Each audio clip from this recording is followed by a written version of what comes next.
debate, si queréis, un cuarto de hora hasta las 8. Simplemente nos retrasamos media hora, no creo que haya problema con la organización. Fundamentalmente por animar un poco la cosa, porque parece que nadie se anima y como con los años uno pierde la vergüenza, si es que alguna vez la tuvo, pues simplemente, verdaderamente creo que hemos asistido a una sesión francamente importante, variadísima, mucho. Han sido, desde mi punto de vista, 3 intervenciones bastante bien estructuradas, creo yo, pero que junto a ese dato aportaban otros un tanto diferenciales. Yo, sin embargo, solamente quiero referirme a la intervención de Elena Arejita, simplemente. Y a mí me ha interesado enormemente. Uno ya está un poco de vuelta de una serie de terminologías que parece que son nuevas y no lo son. Vienen empleándose desde hace bastante tiempo. Y una de ellas es todo eso de las narrativas. Bueno, ¿para qué vamos a entrar en lo que quieren decir las narrativas y en lo que pueden significar las narrativas? Yo no voy a entrar en ese asunto. Y además, como parece que a ti te preocupa fundamentalmente la cuestión del poder y de la gestión del poder, ahí está la veritable mère du mouton, como decía un amigo mío español que quería que hablaba francés, es decir, la auténtica madre del cordero, en lo de eso, justamente, en lo del poder. Pues sí, efectivamente, se está tratando de habilitar unas nuevas narrativas en Europa. Yo no diría solamente en Europa, diría ampliamente en Occidente, porque los norteamericanos tienen bastante que ver en todo esto, mucho, quizá bastante más que los europeos. Y el discurso del señor Obama, en que no hablo del paradigma de Córdoba, pero hemos tenido en mente el paradigma de Córdoba o algo parecido, pues ha corrido por todo el mundo, y otros discursos sobre otras narrativas pues han tenido menos importancia y menos éxito. Pero a mí me preocupa una cosa, entre otras muchas me preocupa una. Todo este intento absolutamente loable, y vuelvo a decir que no en absoluto nada personal, ni mucho menos. Quiero decir, nada personal contigo. Que no conmigo lo tengo todo personal porque siempre me estoy interrogando a mí mismo. Pero todo este movimiento absolutamente loable, importantísimo, positivo, y seguramente mucho más positivo después que ahora, se está produciendo en un momento histórico en que por parte de, quizá a lo mejor simplifico demasiado, y ruego que en fin, que se entiendan otras cosas, que tengo poco tiempo y tengo que abordar un tema ciertamente de envergadura. Pero todo esto se está produciendo, es rigurosamente contemporáneo a la recuperación de otra narrativa que sí tiene que ver con el poder, y es la recuperación de la narrativa neocolonial. Es rigurosamente contemporáneo. Y al menos como punto de debate y como punto de preocupación uno se lo tiene que plantear siempre. Todo esto, finales del siglo XX, comienzos del siglo XXI, es rigurosamente contemporáneo de la recuperación de la narrativa colonial. Luego habría que establecer sus diferenciaciones, sus puntualizaciones, todo eso.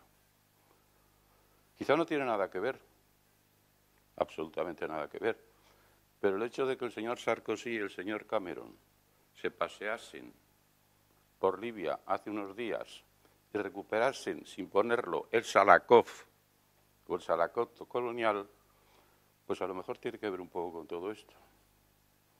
Y con esto yo no quiero defender a ningún régimen, en absoluto. Porque cuando tengo que hablar contra los regímenes árabes lo hago, y creo que lo hago de una manera suficientemente clara. Pero es que se está produciendo eso. Es rigurosamente coetáneo. De la guerra contra Afganistán, de la guerra contra Irak, quizá lo más bárbaro que ha pasado en los últimos años, del mantenimiento absolutamente delictivo de la cuestión palestina, del mantenimiento absolutamente delictivo de la cuestión palestina, que es el problema más viejo que hay en el mundo en la actualidad. El más viejo de todos. Y se está produciendo.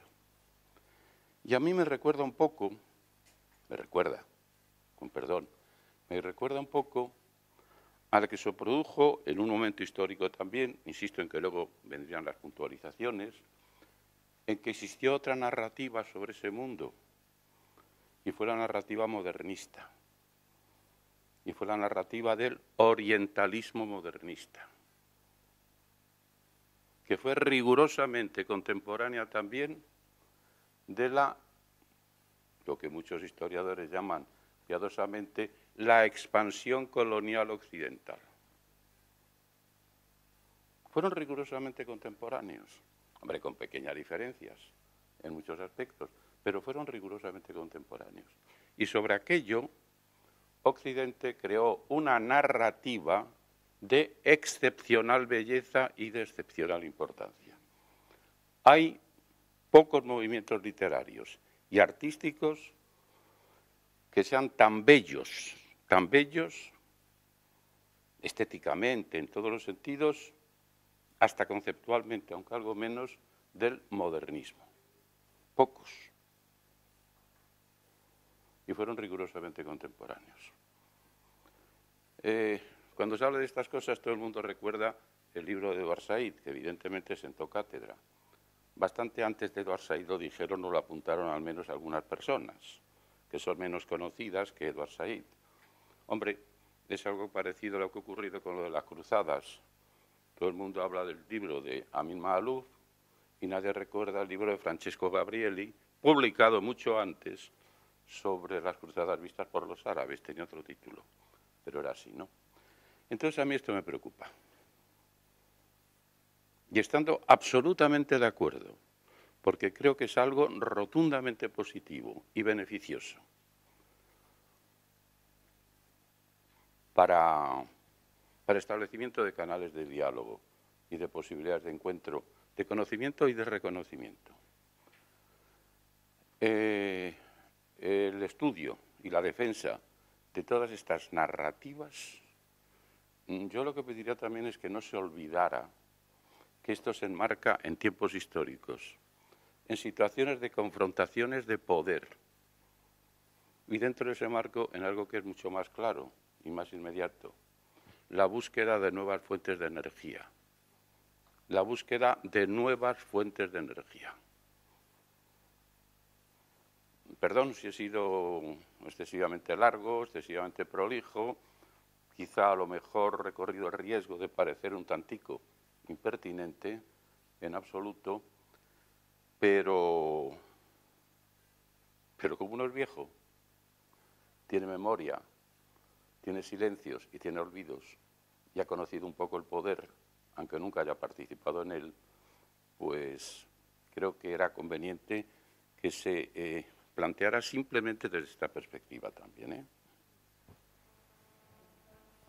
Sí, bueno, más que responder, decir que es absolutamente pertinente, desde luego.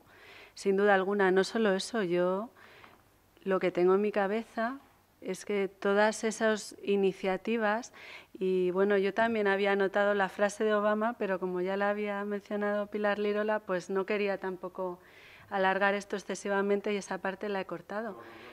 Pero no, al contrario, sí, no, desde luego su asesora en ese tema claramente estaba recurriendo a esas iniciativas que utilizan Córdoba y la imagen de la mezquita, la imagen de los arcos y tal, pero no solo eso, no solamente está ese tema de geoestrategia, sino que además están construyendo discursos normativos sobre cómo tienen que ser los buenos musulmanes. Yo he participado en muchos eventos en los últimos años por mi trabajo. He tenido la ocasión de conocer un poco como en ese ámbito de las instituciones de la cultura y, bueno, la diplomacia pública, sea lo que sea, cómo se está construyendo ese discurso normativo y se está creando eso, cómo tiene que ser el musulmán, y se introducen esos términos de diversidad, se utiliza indistintamente el término multiculturalismo, interculturalismo, pluralidad, todo eso, realmente sin aportar esa parte de reflexión que hay sobre el poder. Es decir, que sí, es verdad, totalmente pertinente. Hay un discurso neocolonial que se está apropiando de toda esa jerga para crear un discurso normativo y de poder, sin duda. Completamente de acuerdo. Bueno, es interesantísimo todo lo que estáis tratando. Quizá la pregunta que voy a hacer, aunque se la voy a dirigir a Magdalena Martínez, pero está relacionada con lo que Elena Arejita ha dicho y algunas cosas más. Por ejemplo, toda esta tradición de nombramiento de alfaquíes de pronto me llevó a una cuestión contemporánea muy directamente. Por ejemplo, el procedimiento en que en distintos países islámicos, vamos a suponer el Magreb, Marruecos, se pasó de un sistema tradicional al nuevo, la creación de ministerios, la gestión y el nombramiento de las autoridades religiosas, cómo en Francia se ha procedido de la misma manera y cómo me parecía percibir o ver prenunciado, en España se está elaborando un sistema de formación de alfaquíes, algo que se empezó a hacer en el protectorado español en Marruecos. Hubo cursos especiales para formar alfaquíes y expertos en el Islam y también en la tradición judía. Todo eso gestionado por las autoridades españolas del protectorado. Hace pocos años en la UNED, por ejemplo, se han dado unos cursos de 500 horas o 1000 horas o las que sean, con unos títulos, se han creado unos títulos gestionados entre el Ministerio de Justicia y una universidad pública, la más general, una universidad que ha estado durante 20 años o 25 sin dar clases de árabe, y esa es otra historia que ya os contaremos. Es decir, la pregunta relacionada con el planteamiento es este recurso a las instituciones tradicionales o la reflexión sobre la historia del derecho islámico en el Andalus, ¿se utiliza de alguna manera para proyectos de gestión de las autoridades religiosas, religioso-jurídicas en España, en concreto a quienes se les reconoce el título de alfaquí en España en particular? ¿Tienen que ser españoles? ¿Tienen que haber estudiado aquí o no? ¿Qué pruebas? ¿Quién se los reconoce y en virtud de qué autoridad? No siendo musulmanes ellos. Bueno, esto era lo que me recordaba, que tenía que ver con los análisis de Elena Arejita. Ahora, otra cuestión en lo que planteabas, Elena, es una cuestión de situación político-social de los españoles. ¿Son españoles musulmanes? O tú has dicho, son musulmanes en España los que están en Córdoba. Si alguien no tiene la nacionalidad plena reconocida o la ciudadanía plena reconocida, seguramente tiene muchas dificultades para romper el silencio, aparte de todas estas otras cuestiones que has señalado. Y bueno, hasta ahí por ahora. Y no me quedo sin decirle a José Miguel Puerta que también Blas Infante tiene bueno, lo sabes mucho mejor que todos nosotros, claro, tuvo una presencia en los congresos internacionales de los pueblos de lo que luego llamábamos del tercer mundo y de solidaridad en la India, en el Próximo Oriente.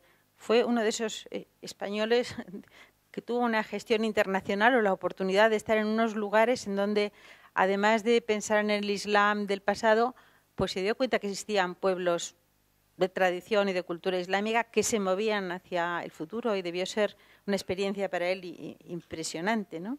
Nada más, gracias. Muchas gracias por la observación a la profesora Luis. ¿Está encendido? Ah, no, perdón. Y bueno, vamos a ver, respecto a lo que plantea, muy oportuno y no, muy oportuno porque me va a permitir así brevemente hacer alusión quiero que se entienda bien, a los peligros de hacer historia del derecho, justificar instituciones con un derecho vigente, con un derecho actual, de plena actualidad, valga la redundancia, y que en nada difiere del derecho medieval. Es decir, en el momento en que nosotros estamos asumiendo, como desde el marco del derecho, que en todos aquellos ordenamientos jurídicos en los que haya un vacío legal se va la Sharia, el derecho sigue siendo de plena actualidad y eso está en todos los códigos de estatuto personal. Prácticamente, si nos vamos al final de cada uno de los códigos de estatuto personal, veremos que siempre hay un articulito en el que se hace mención. ¿Eso qué supone? Eso supone para el historiador del derecho, que tiene que estar ahí de alguna manera, o en algunos momentos, o al menos en mi caso, dando la cara respecto a situaciones que dices, bueno, es que es esto y es así. Claro, yo, por ejemplo, cuando me refería al nombramiento de alfaquíes por parte del baile, al nombramiento de los alamines, al nombramiento de todos los cargos que son instituciones administrativas de la comunidad islámica, no he incidido en una cuestión más importante, y es que al baile lo nombra el rey, se somete a la jurisdicción real y en última instancia es la soberanía cristiana, el poder cristiano, el que está dando carta de naturaleza a un nombramiento que hace una figura en un momento determinado. Sí que es verdad que son musulmanes, pero que luego son conversos, que luego ya son cristianos nuevos, sobre que le está delegando una competencia sobre el nombramiento de instituciones que son propias de la comunidad islámica. Yo eso no lo he estudiado por azar, aunque he dicho que a veces el historiador del derecho se veía obligado a rastrear y a buscar así por puro azar, porque, por ejemplo, el tema, pues, Tomás del Mercado, la obra de Tomás del Mercado llegó a mis manos por casualidad y me permitió hacer otra serie de estudios. En este caso, yo no llegué a esa usurpación de los poderes propios de la autoridad musulmana en favor del rey cristiano intencionadamente, fue por casualidad. ¿Por qué?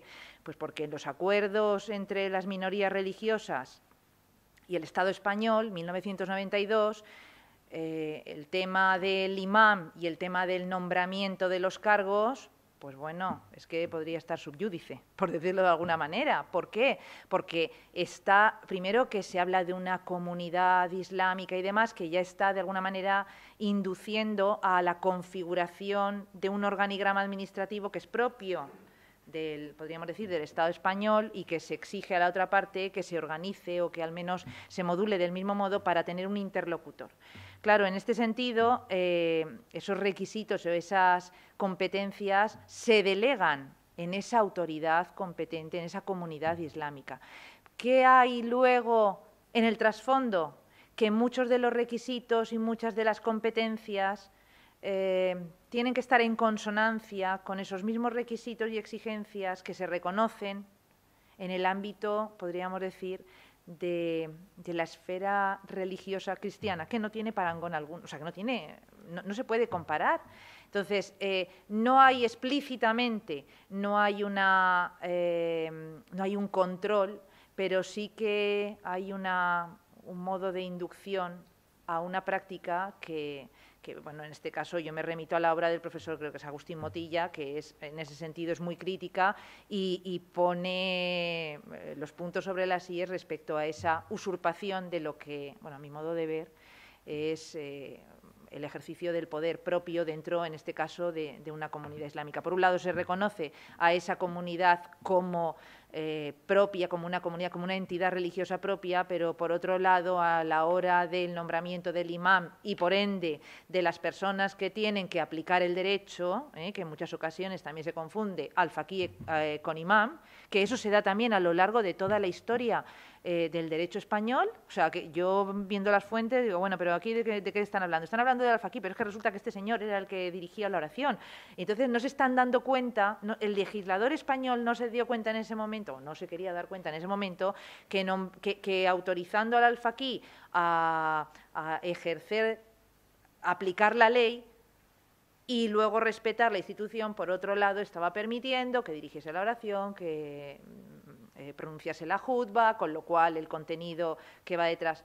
O sea, que en ese sentido, y para concluir, no es explícita esa mención de los requisitos y demás, pero sí que hay un condicionamiento. Y en este caso, a través de esos acuerdos, a mi modo de ver, que se firmaron en 1992 y que son los de aplicación actual.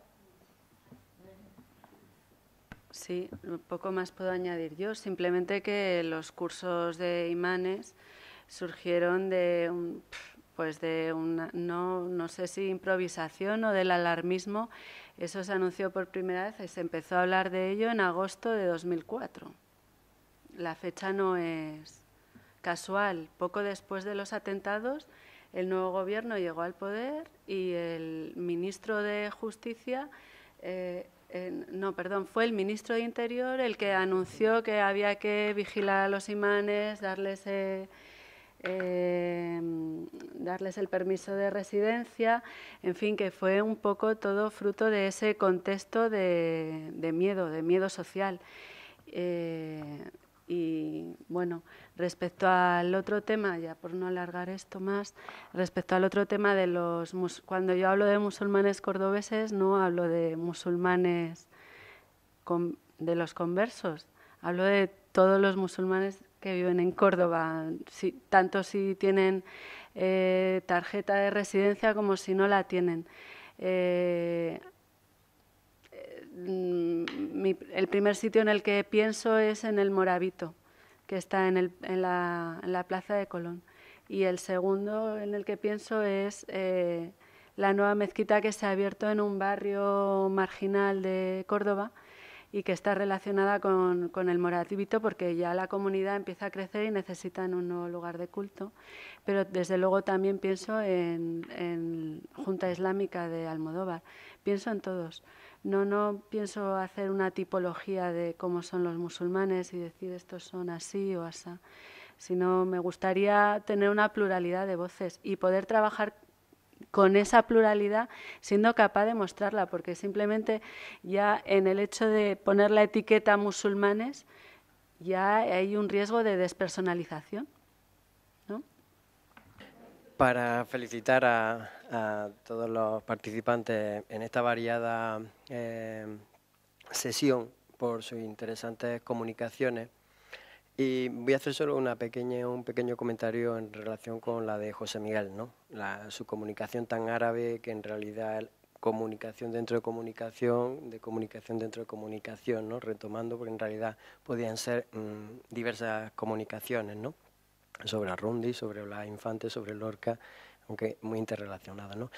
Por lo que yo sé, hago el comentario para que no se me olvide, por lo que yo sé, José Navarro Pardo fue un arabista granadino muy curioso porque llegó a ser alcalde, creo que de aquí de Granada, en la época de la República.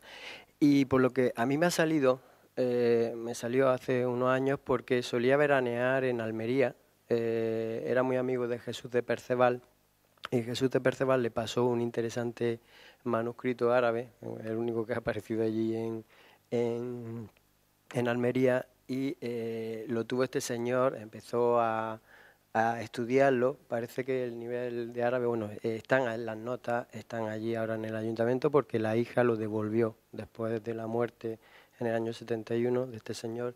La hija, unos 30 años después, lo devolvió al ayuntamiento, ¿no? Que parece que era de donde lo había sustraído Jesús de Perceval, ¿no? En los años 60. Bueno, solamente era eso. Muy bien. Yo para José Miguel lo único que quería decirle, aunque me imagino que a lo mejor lo sabes, que Lorca y los liconcillistas también, además de la revista Gallo, sacaron la revista Pavo. Porque la revista Gallo fue un escándalo porque rompía todas las leyes de la poética y de la literatura, era muy renovadora y entonces hubo un escándalo en Granada tremendo y ellos mismos sacaron al mes siguiente otra que se llamaba Pavo, que en un acróstico pusieron quiénes eran. Somos la misma redacción de la revista Gallo, pero nadie se dio cuenta. Entonces se dividió la ciudad en los gallistas y los pavistas, hasta que ya ellos mismos dijeron que quién era. Esa es una de las genialidades de la intelectualidad de los años 20 de aquí, con alguna otra que tuvieron también, muy buena. Lo estuve leyendo este verano, me iba a morir de risa, ¿no? Y además vi que arabista, ¿no? Era un arabista cachondo, ¿no? Cosa que no lo hay tanto, ¿no? Y sacaba la revista Pavo de manera como una hoja parroquial de la época, pero todo en cachondeo, ¿no? Y hacía una imitación también de otra revista que era Carmen y Lola, ¿no? Que era otra, esta era de Vicente Aleixandre, y fue una época para Lorca de desbordamiento, ¿no? Luego el Romancero Gitano, donde le dedicó este poema a José Navarro Pardo, lo publicó un poco, aunque lo venía elaborando antes, lo publicó un poquito después de la aparición de Gallo, y aquello, sin embargo, el éxito fue tan grande como se sabe, ¿no? Que fue significó un gran trauma para Lorca, ¿no? Porque rompió con Dalí, con Puñal, eso le hizo incluso irse de España a viajar por América, y fueron años clave y muy intensos. Además, la relación con esta revista fue real. Sí, porque además, por ejemplo, en la muerte parece que muchas cosas de estas tuvieron mucho que ver. Por ejemplo, se inventaron un músico que se llamaba Convergen, porque decían que esa palabra solo podía ser alemana. Y entonces la ponían con K y con W, Convergen. Y entonces le compusieron absolutamente una obra musical, dieron recitales, dijeron que había venido el señor Convergen, todos los periodistas buscando al señor Convergen, es decir, cosas así que se reían muchísimo de la ciudad, del puritanismo y un poco de... Y el que era un revulsivo de la ciudad, pero que sentaba muy mal y que, bueno, decían que gran parte de los odios que tenía Federico García Lorca iba también por ahí, ¿no? Y que, bueno, pues a otros muchos de los que andaban alrededor de ellos, que no se lo decían, ¿no? Pues tampoco les sentaba muy bien. En algunos casos se hablaba también de García Gómez, que quiso ser novio de la hermana de García Lorca, de la pequeña. Y bueno, pues también hubo una serie de cachondeo con el tema, y también le sentó muy mal a García Lorca, a García Gómez. Sí. En fin, cuestiones de estas que son la otra cultura, que conviene saberlas porque es importante también en lo que... Bueno, pues muchas gracias a todos y a todas, y hasta mañana.